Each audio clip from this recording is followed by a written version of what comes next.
My name is Ghostboy259 and I finally played Firewatch.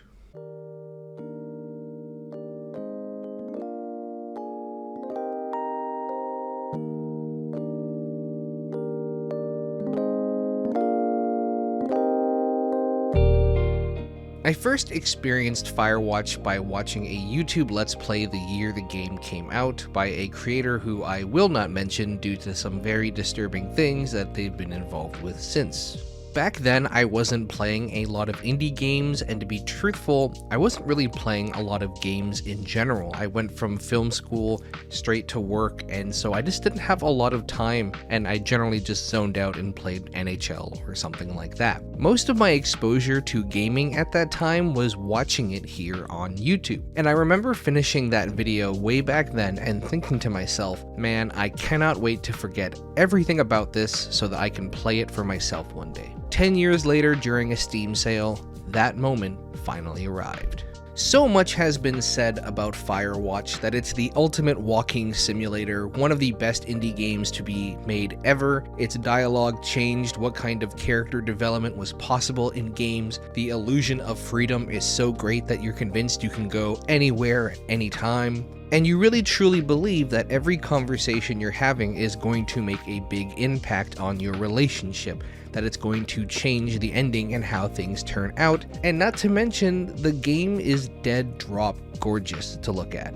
Up until shortly playing the game on stream myself, I had no idea people didn't like the ending of this game. I understand that some purists will say it's not a real game because there's no levels or way to lose, and that debate is pretty old at this point already. I think anyone who has played a Life is Strange or The Walking Dead will understand that just because a game isn't traditional doesn't mean it isn't a game. Lord knows this last 2 weeks has just been filled with discourse about mixtape, and I'm so sick and tired of it already.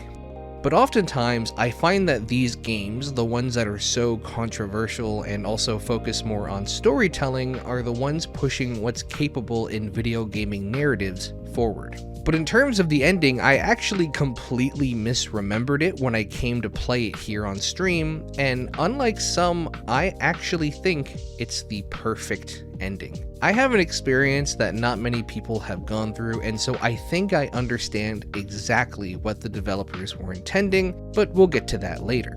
This video will contain spoilers. If you haven't played Firewatch before and you're interested, I'm going to start off the video with just a little bit of a breakdown on how the game actually plays, and I'll give you a warning before we get into anything too spoilerish, but just be warned, there will be some things here and there.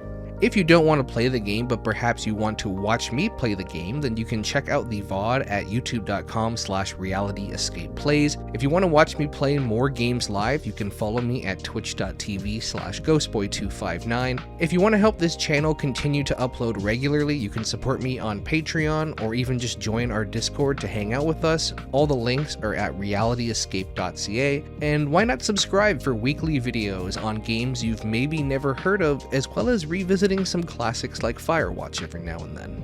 Firewatch was developed by Camp Santo just over 10 years ago, and it's hard to state just how big the waves this game made were. Everyone was talking about it. Even now, people are still talking about it. I had 2 people on my timeline in the last month say that they just played it for the first time. The game was so good that after its release, Valve bought the company, and they immediately began production on their next game, which unfortunately will never happen since all the employees were quickly picked off to join other bigger projects. And this is perhaps one of the biggest shames in gaming, as I really wondered what they could possibly have done next. Outside of its incredible art style, the game is mostly carried by its 2 main characters, Henry and Delilah, and their spot-on voice acting, which is so key to the success of this game. It's very indie in that it sounds like a very real conversation happening, but it doesn't sound too forced or exaggerated. There's a really fine line with this semi-realistic indie dialogue, I find. I think the reason it works so well is because these people sound like real people you've probably talked to, and they answer in these little jokes that you probably make to people at your day job. Henry and Delilah both have something that I think is so crucial to gaming narratives that we simply do not see enough, and that is character development. Far too often I'm playing a game where the goal is presented to us right away and the character doesn't really change how they think or feel or process information from start to finish. Unless we follow them from birth to death, we're meant to see a snippet of this character's life that is so significant that it was made into a story to tell, and you would think that would come with significant growth. They start off a bit strong for sure. They both establish very quickly that they're sarcastic people who have been a little bit beat up by life and they joke to handle their trauma. Been there, done that. It established their dynamic right away, and yeah, it's not the smoothest that these two have this amazing rapport immediately, but it doesn't particularly matter because right away we find out that Henry is kind of just going through the motions of what he's told, but Delilah really cares about this job.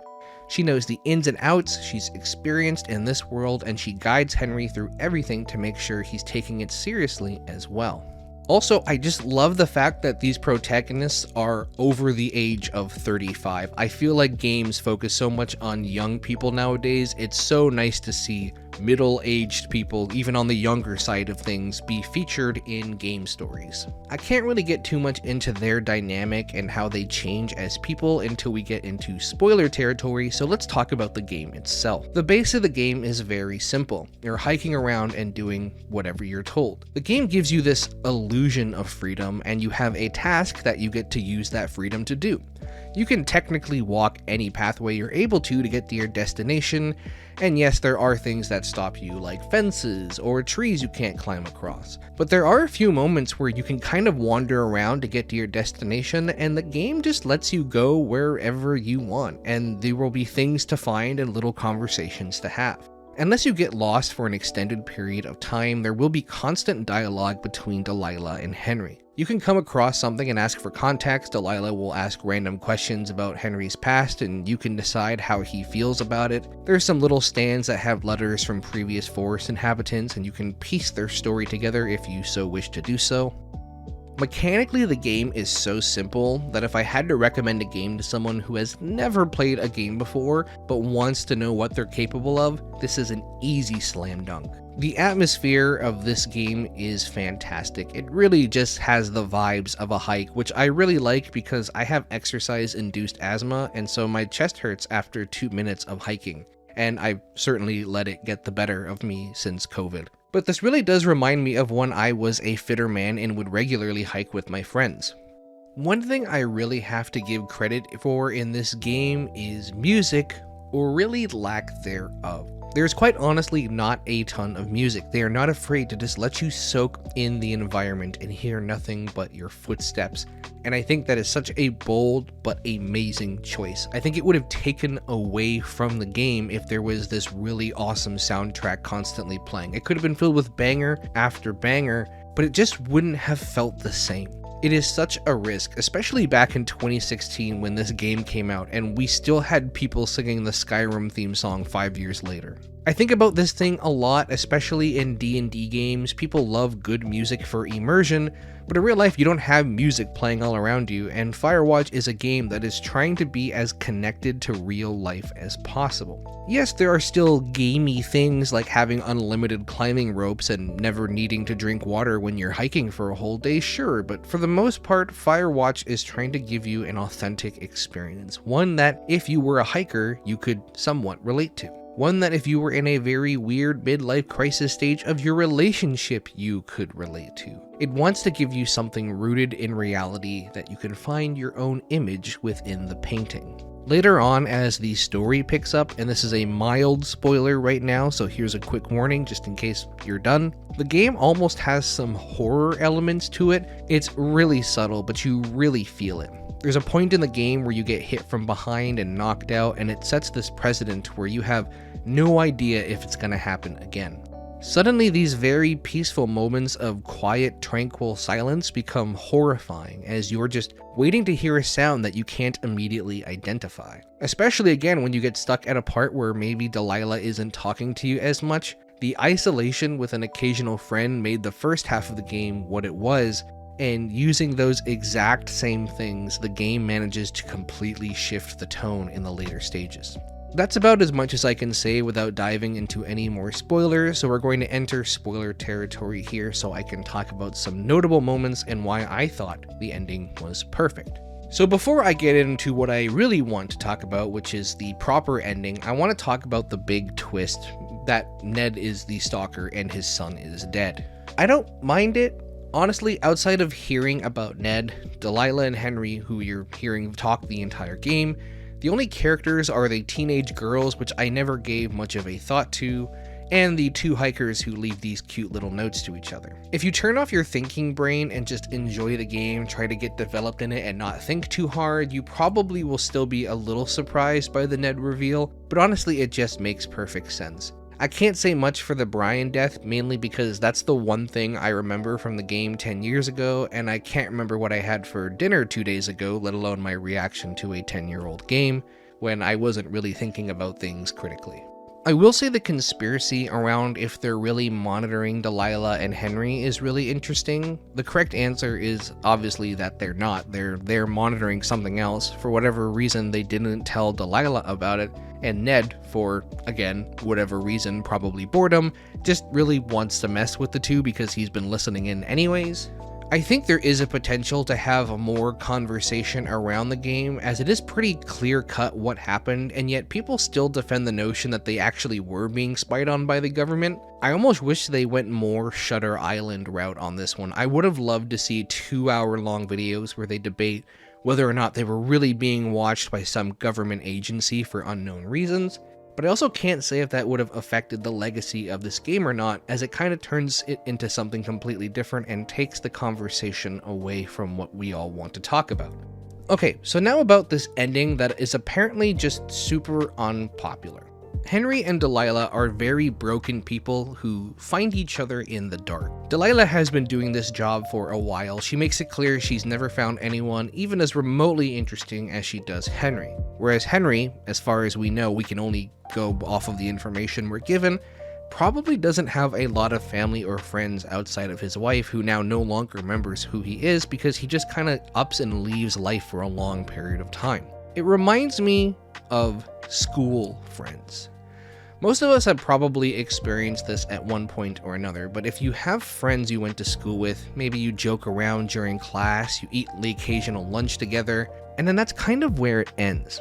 Heck, maybe you have people like that where you work right now. As soon as that thing that forces you to be together is over, suddenly there's no chemistry. You're situational friends. You're friends to survive that specific place that you're at.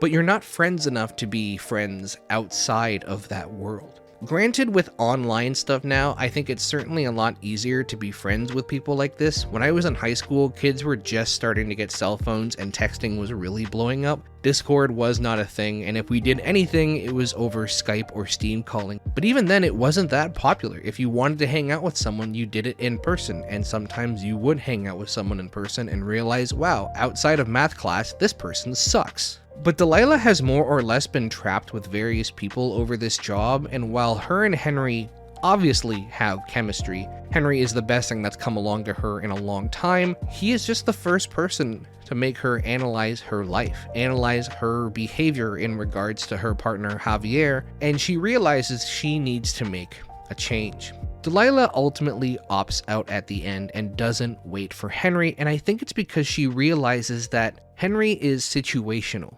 Henry is temporary. He is a fleeting moment, a friend you could make in school that stays in school. But outside of this job, her real life is waiting for her. She lied to her family about Javier, more or less ditching him in his moment of need, and you can tell it haunts her.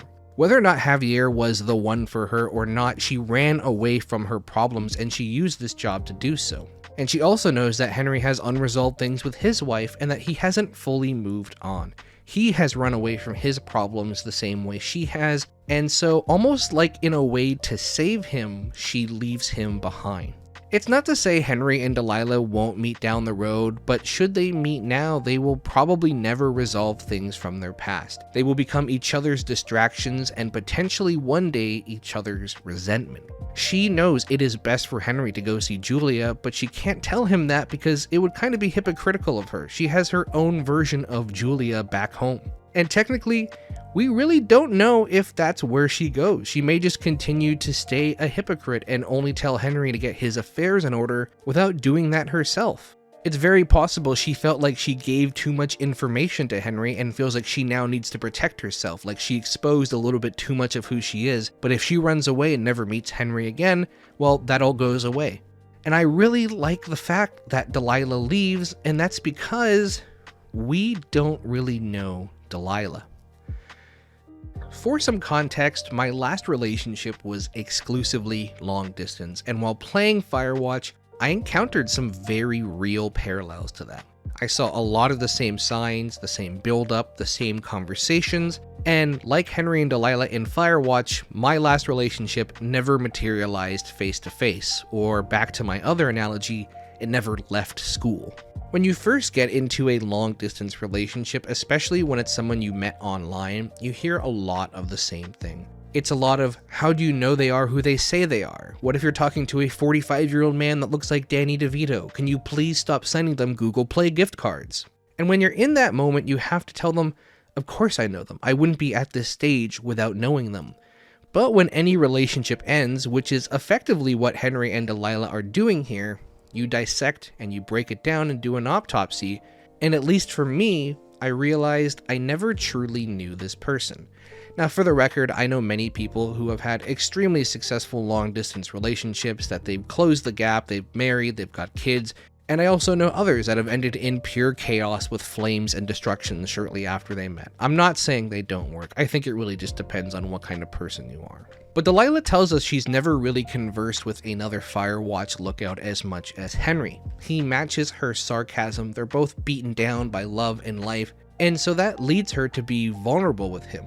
But is she really? They meet and they know each other over 79 days, and we see the very beginning, the slightest bit of middle, and the very end. We don't really know how much Delilah is telling the truth. I'm not saying Delilah is a liar. In fact, I believe what she says about Javier for the most part. But we don't know what drives her in life. It could be very well that Delilah was lonely, found someone in Henry, and then the questions come in. What if I ditch someone again? What if he abandons me when I'm sick like he did with his wife? What if we just stay good friends? What if we become something more and that doesn't work out? We don't know Delilah's thought process, and as much as it sounds altruistic of Delilah to say that Henry needs to go see Julia for himself, I do think that she's using that story to avoid having to deal with her own issues and deal with the consequences of opening up to somebody else. I truly don't think that Delilah fixes anything after this whole ordeal, but rather finds a new way to run away from her problems. I think she probably realizes how much she roped Henry into this whole thing and has gone way too deep before she had a chance to stop and think about the repercussions. Now, ultimately, she is right. She shouldn't be there when Henry arrives, and she should let Henry go on and forget about her. And if you feel like in your world that when Henry gets out of the helicopter, Delilah is right there on the ground waiting for them, and he never goes to visit Julia, or maybe he does with her support and they start a relationship, then that's totally fine and valid too, and I totally get that train of thought. And I understand your frustration in wanting to see that actually in the story. But I think she realizes that she wasn't there for Javier, which was wrong, and now she needs to do the right thing, which is ironically not being there for Henry. She needs to stay that at-school friend. I know some people were a little upset at the lack of multiple endings. They feel like none of their conversations actually meant something. Some people were going back and wondering, hey, if I said something different, could I make her be there? Could I make her stay? And when I think about first playthroughs, I think about how much choices should factor in. Like if it's an all illusion and everything I do doesn't matter, don't tell me. Let me think that what I'm doing affects the game and just take me for a ride. I'll get annoyed about it later. But if you're already upset that the game doesn't have multiple endings before the game has even started, I think you've soured your experience before you've even really given it a chance. If the narrative calls for multiple endings and I only get one, sure, it's a little insulting that all these things I can say or do don't really affect the outcome. And that's precisely why I think Firewatch's ending makes sense. Because even though you as Henry are left wondering what you could have possibly done different, if you could say or do anything to make Delilah stay and wait for you, how could you share such a bond and she wouldn't even stick around to at least meet you? Well, I think it's because nothing we could have said or done would have mattered. because we never knew Delilah, and we never will. My name is Ghostboy259, and I finally played Firewatch. Next time, I'll play something else. Thanks for watching.